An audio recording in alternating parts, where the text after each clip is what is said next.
سلام دوستان، امروز به اولین بلاگ من خوش اومدید. اینجا داشتم جاهامو جمع میکردم که آب صورت بزنم و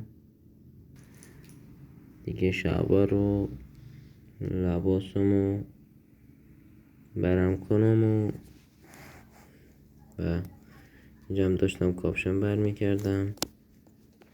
اینم رفیقم صمیمیم قاسمه.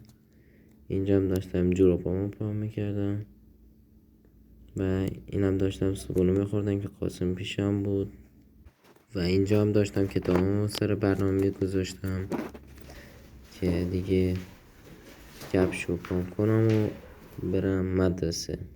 اینجا هم که تشخمون در آوردم و رفتم مدرسه و دیگه بعد برگشتنی اومدم خونه و خوردم و رفتم مغازه دیگه. رفتیم و اینجا هم داشتم جارو میکردم مغازه رو. اینجا هم داشتیم تعطیل میکردیم، شب شد و دیگه اینجا هم داشتیم مغازه رو میبستیم.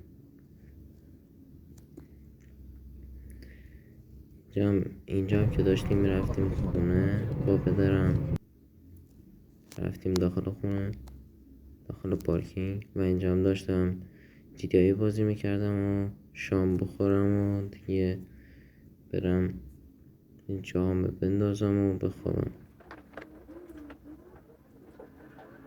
دوستان اگه خوشتون اومد لایک کنید، فالو کنید، حمایت کنید، ممنون میشم.